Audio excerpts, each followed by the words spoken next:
Assalamualaikum warahmatullahi wabarakatuh. Bismillahirrahmanirrahim. Wabihi nasta'in ala umurid dunya waddin. Alhamdulillah. Wassalamun ala ibadihi allazi nastafa. Amma ba'. Sidang ahli jamaah yang dirahmati Allah bersua kembali pada hari ini 22 Mei 2021. Moga-moga pertemuan kita dirahmati Allah Subhanahu wa taala. Ayat 22 Suratul Hijr. Ayat 22 Suratul Hijr. Allah Subhanahu wa taala berfirman, ba'da a'udzu billahi minasyaitonir rajim. Wa arsalna riyaha lawaqih ila akhiril ayah. Sadaqallahul azim. Artinya, kami hantarkan angin-angin itu untuk mendebungakan tumbuh-tumbuhan. Begitu juga kami hantarkan angin-angin itu untuk membenihkan awan-awan. Sidang ahli jamaah yang dirahmati Allah, Al-Syaikh Al-Imam Fakhruddin Ar-Razi wafat pada tahun 606 Hijrah, menulis dalam kitabnya Mafatihul Ghaib dari Abdullah ibnu Abbas radhiyallahu anhuma, menyatakan bahawa ayat 22 Suratul Hijr ini berhubung tentang dua alam. Yang pertama, alam tumbuh-tumbuhan. Yang kedua, alam langit yang dekat, iaitu merujuk kepada awan. Maka apa yang difirmankan pada ayat 22 Suratul Hijr ini merujuk kepada alam tumbuh-tumbuhan. Maka membawa makna wa arsalna riyaha lawaqih, dan kami hantarkan angin-angin itu untuk pendebungaan tumbuh-tumbuhan, yakni di alam tumbuh-tumbuhan. Juga membawa arti wa arsalna riyaha lawaqih, kami hantarkan angin-angin itu untuk pembenihan awan-awan. Sidang ahli jamaah yang dirahmati Allah, seorang tokoh tabi'in yang dihormati lagi disegani, lebih dikenali dengan nama Ka'bul Akhbar, Ka'ab rahimahullahu ta'ala, oleh kerana tidak pernah berjumpa dengan baginda Muhammad sallallahu alaihi wasallam, maka Ka'ab itu lebih dikenali sebagai seorang tokoh tabi'in. Setelah ia meneliti perjalanan hidup baginda Muhammad sallallahu alaihi wasallam dari hari kelahiran hinggalah hari kewafatan baginda Muhammad sallallahu alaihi wasallam, telah membuka pintu hatinya. Walaupun seorang rahib Yahudi, akhirnya mendapat hidayah Allah, memeluk agama Islam di zaman Khalifah Sayyidina Abu Bakrin Siddiq. Kemudian mendapat tempat ketika zaman Khalifah Sayyidina Umar ibn Al-Khattab radhiyallahu an. Apatah lagi apabila Sayyidina Umar ibn Al-Khattab radhiyallahu an berjaya membuka Baitul Maqdis Al-Masjid Al-Aqsa pada penghujung tahun 16 Hijrah, maka Ka'bul Akhbar, Ka'ab rahimahullah, menjadi rujukan kerana dia adalah seorang ahli sejarah Yahudi. Dia juga seorang ilmuwan ahli falsafah Yahudi, juga rahib Yahudi yang mengetahui silok belok tentang sejarah Baitul Maqdis. Sidang ahli jamaah yang dirahmati Allah, Ka'ab rahimahullah berkata, law habasallahu riyah salasata ayyam la antana aktsarul ard. Artinya, sekiranya Allah Subhanahu wa taala menahan tiupan angin-angin dalam tempoh masa 3 hari. Kebanyakan muka bumi ini busuk. Busuk di situ maknanya busuk di alam tumbuh-tumbuhan, busuk di alam haiwan, busuk di alam lautan dan juga alam daratan. Dalam penyataan yang lain, Ka'bul Akhbar, Ka'ab menyatakan, "Lau habasallahu riyah salasata ayyam la antana ma bainas sama'i wal ard." Sekiranya Allah menahan tiupan angin dalam tempoh masa 3 hari, berbau busuklah di antara langit dan bumi. Alam-alam yang ada semuanya terbantut sama sekali. Ketika itu alam-alam yang ada mula mengalami susutan nilai tumbuh, nilai tambah, nilai kembang dan nilai subur. Sidang ahli jamaah yang dirahmati Allah, Ka'bul Akhbar Ka'ab wafat pada tahun 32 Hijrah. Kenyataan-kenyataan ini juga menjadi rujukan daripada Imam Ahmad Hanbal dalam Masnad Imam Ahmad.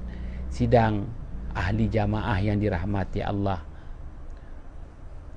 ilmuwan Yahudi zaman berzaman, cerdik pandai Yahudi zaman berzaman amat gerun sekiranya berlakunya fenomena gerhana matahari, begitu juga fenomena gerhana bulan, sehingga kan cerdik pandai Yahudi zaman berzaman mereka membuat pemerhatian dan mereka menjumpai kaedah formula untuk menghitung ulangan fenomena gerhana matahari, gerhana bulan.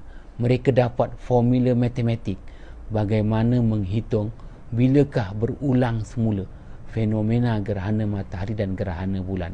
Ya, sehingga kan Ka'bul Akhbar juga menyatakan apa yang mereka perhatikan, ya, sekiranya berlakunya gerhana matahari, begitu juga gerhana bulan, paling dikurani selepas gerhana nanti berlaku peralihan angin. Apabila berlaku peralihan angin, kerana angin ini merupakan utusan dari Allah, angin datang membawa rahmat, angin juga bertiup membawa azab.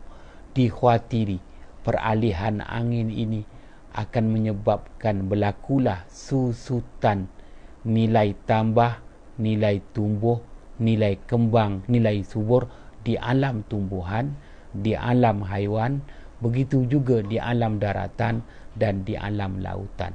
Sebab itu Syaikh Al-Imam Fakhruddin Ar-Razi wafat pada tahun 606 Hijrah menulis dalam kitab tafsirnya Mafatihul Ghaib apabila menyebut ayat 22 suratul Hijr, wa arsalna riyaha lawaqih, ianya ada kaitan dengan bagaimana penafsiran daripada seorang tokoh tabi'in yang dihormati, Ka'bul Akhbar rahimahullah. Sidang ahli jamaah yang dirahmati Allah, maka fakta sejarah masyarakat Yahudi zaman berzaman, sama ada Yahudi Bani Israel, Yahudi Bani Nadir, Yahudi Bani Quraizah, Yahudi Bani Mustalik, Yahudi Bani Qainuqa, maupun kini Yahudi yang hilang baninya, Yahudi Zionis. Mereka juga takut dengan berulangnya fenomena gerhana bulan. Walaupun gerhana bulan pada tanggal 26 Mei nanti tidak membabitkan negara mereka mungkin tidak dapat melihat gerhana bulan. Ya, kerana mereka akan berbeza 6 jam dengan penempatan kita. Ya, gerhana bulan dah selesai dah, mereka tak akan dapat melihat. Tetapi oleh kerana mereka sibuk menghitung tarikh berlakunya ulangan gerhana bulan, mereka cukup takut adakah berulangnya gerhana, berulangnya perubahan angin. Apabila berlakunya perubahan angin, peralihan angin, dikhawatiri ia akan mengganggu ataupun disebut merencatkan nilai tambah, nilai tumbuh, nilai kembang, nilai subur di alam tumbuhan, di alam haiwan, daratan dan lautan. Apatah lagi firman Allah Subhanahu wa taala, wa arsalna riyaha lawaqih, kami hantarkan angin-angin itu untuk pendebungaan tumbuh-tumbuhan. Nisbah pada alam tumbuh-tumbuhan, nisbah pada alam langit yang dekat. Angin itu membenihkan awan-awan.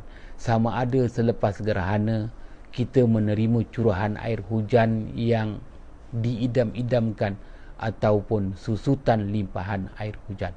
Wallahu a'lam bissawab. Apapun, zaman berzaman manusia telah membuat pemerhatian dan manusia mengakui selepas gerhana lazimnya akan berlaku perubahan musim dan perubahan cuaca.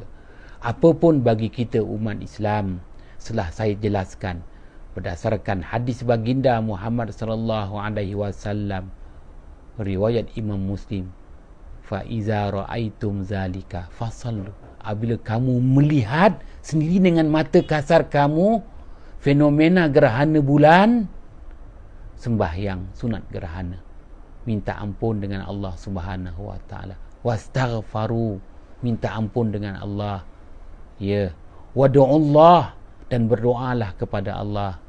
Seterusnya, watasaddaqu, bersedekahlah. Moga-moga dengan sedekah itu, ya, gerhana yang membawa erti,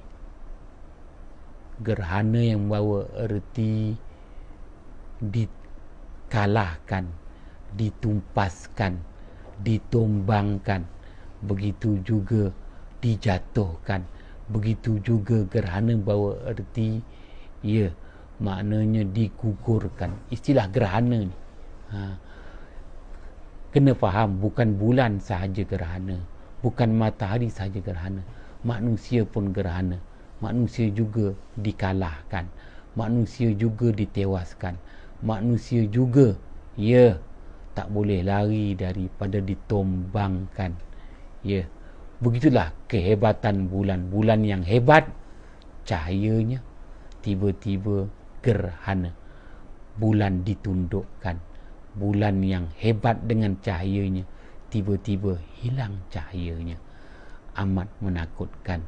Sebagaimana yang saya kemukakan kuliah-kuliah yang lalu, ya, bahawa gerhana itu merupakan amaran dari Allah. Amaran dari Allah supaya manusia menginsafi dan yakin dengan janji-janji Allah, benar janji-janji Allah, sehingga bersua kembali untuk hari esok. Wabillahi taufiq wal hidayah. Wassalamualaikum warahmatullahi wabarakatuh.